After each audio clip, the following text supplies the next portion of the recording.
everything in JavaScript is basically an object, and that object is an iDispatch object, which is a COM object similar to an ActiveX control, really.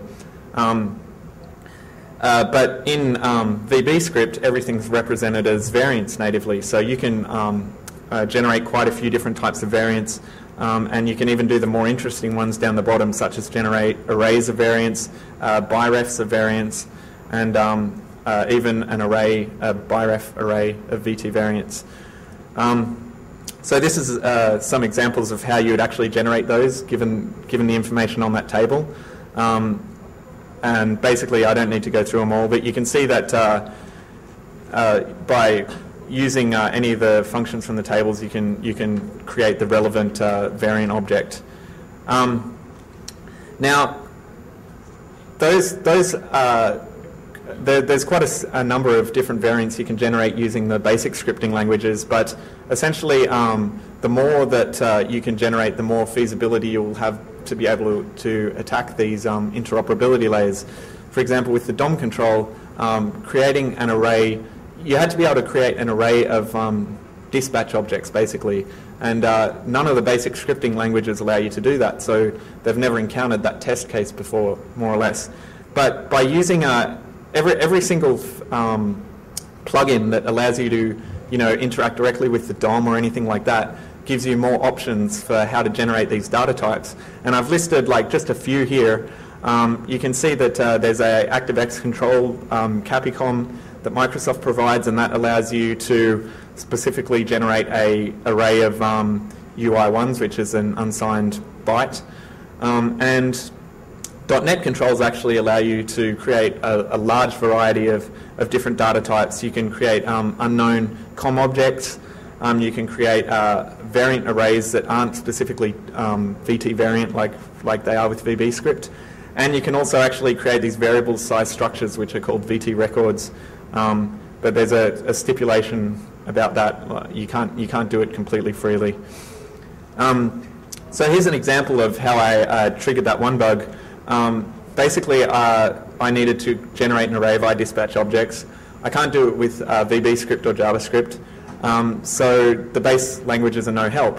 But by using the .NET interoperability, we can actually do it quite easily. All we have to do is create a class with the attribute COM visible true, which basically means this COM object exposes iDispatch. And you can see in the .NET code here, I've got this test class. I create an array of them, and then I pass that array to the browser function invoke script. And invoke script on the web browser control in .NET basically allows you to call a JavaScript function from the .NET control.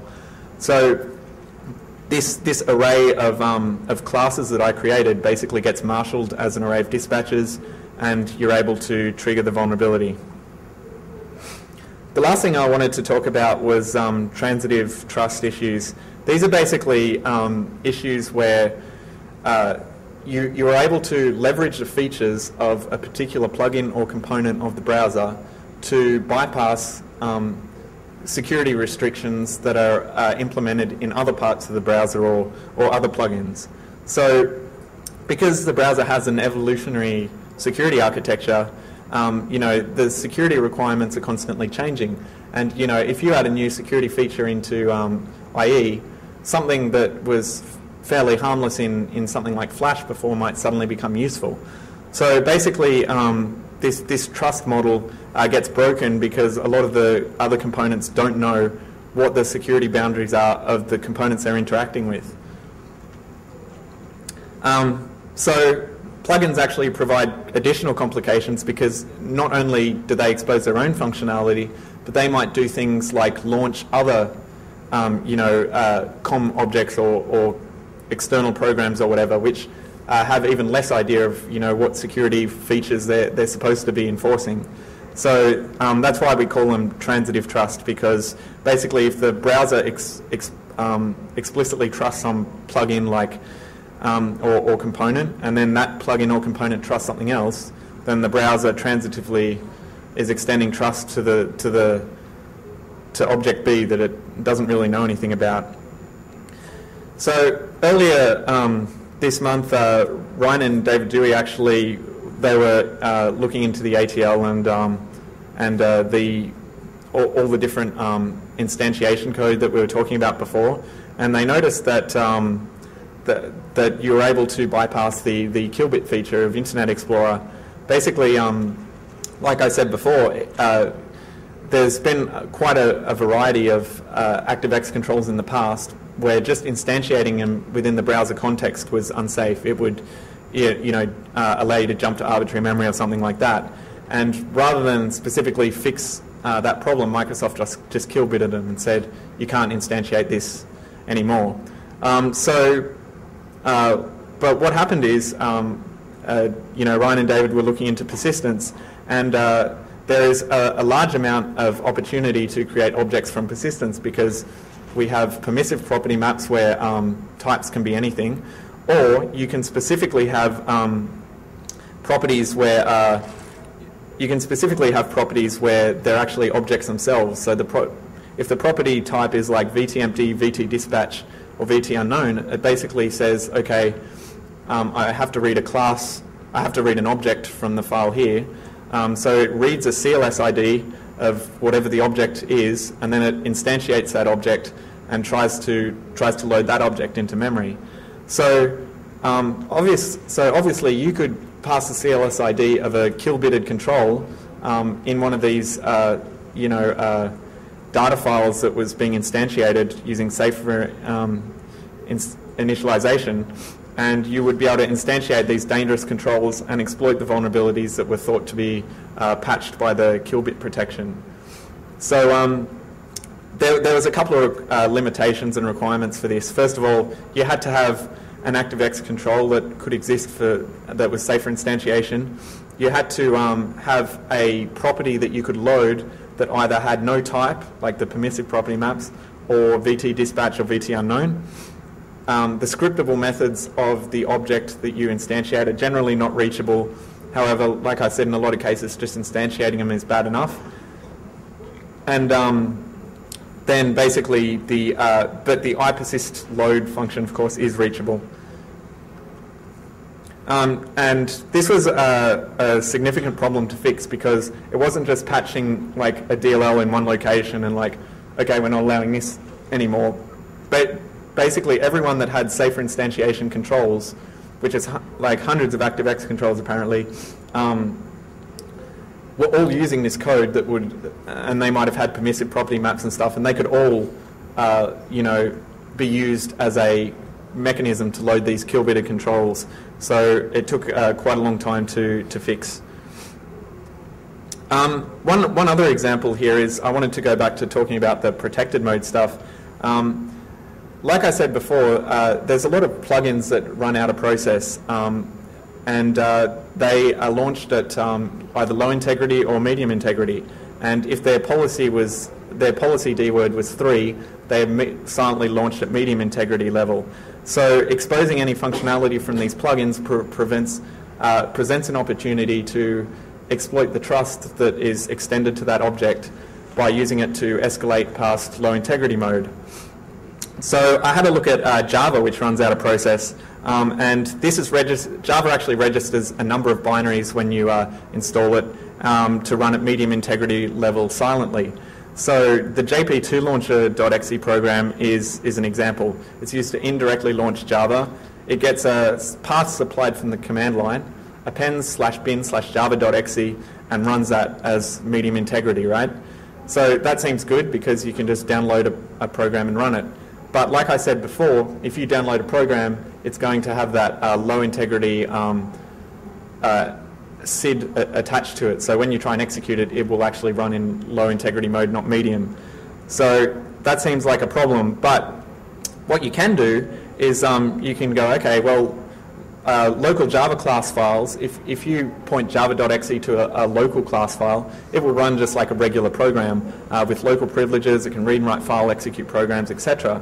So instead of like downloading and running our own java.exe that's going to be run at low integrity mode, we can actually download a class file and point to that, or alternatively use a useful command line property such as changing the class path, and we can launch java.exe in medium integrity mode, and it will run this class path just as a regular desktop application, and it will be running in medium integrity load mode rather than low integrity mode. So essentially the result is if Java is installed, the IE protected mode doesn't really do anything because you can just run class files in medium integrity mode rather than low integrity mode. And I've got a sort of example here. You can see Internet Explorer here is running in low integrity mode, and this is actually exploiting the DOM dispatch thing that I was talking about before. This program actually takes a long time to run because not because it's heap spraying or anything like that, but it's actually using a UNC paths to alter the Java class path file. But I mean, you could do something less lazy and just download the file locally. But basically, what you'll see is that you can see the program running here. When it launches my Java application, which it just did, you can see that my payload.exe is actually running in medium integrity mode rather than low integrity mode. And again, that was just because I set the class path to a UNC path and had it download a Java program and run it locally. So I've got 3 minutes left, so I'll just finish a conclusion. Basically, so what we were trying to drive at was that interoperability and continually adding to it has non-negligible security implications.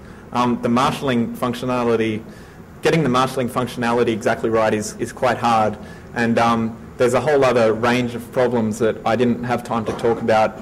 We actually talked about them at Black Hat, called object retention vulnerabilities is another major area with marshalling. But everyone just adds all this interoperability to each other and doesn't consider the consequences. And the controls interacting with each other not only add the possibility for new vulnerabilities, but they add for the possibility of exploiting previously unexploitable vulnerabilities by being able to do things such as manufacture unique data types or extending trust to an object so you can exploit a trust relationship or something like that. So, and again, the interoperability layers that I talked about are just in the browser, but actually this is an issue that we think extends far beyond the browser to many other areas. So there's a lot more depth for all the topics that I talked about at our paper, which we put up on those websites, taossa.com and hustlelabs.com. Does anyone have any questions? Yeah? Quick question. So when you say that downloaded applications are tagged without a low integrity SID, what do you mean by download? Is it anything written from the low integrity process? Yeah. It's IE actually tags everything that it downloads. So it's actually anything that comes from a remote file system, a remote location. So is it specific to the download API? No, it's not. I have the details here somewhere, but it's just like gone off the top of my head. But basically, it's an automatic process, and it's quite problematic. I found out about it sort of by accident because I expected that bin java.exe trick to work to just execute a standard remote process, but it didn't really work out. Anyone else? Yeah, so when you invite Java and you have a regular Java class, just copy a binary that is loading that will actually trigger a low execution of if you executed it, and just copy this binary to another binary and just execute this new binary, which shouldn't have the security happening. I mean, you can do stuff like that, but the Java program is running with those permissions in. Yeah, you actually can. This program I'm running, you can see it's actually an exe, and the Java process downloaded and ran that. So yeah, you can using Java.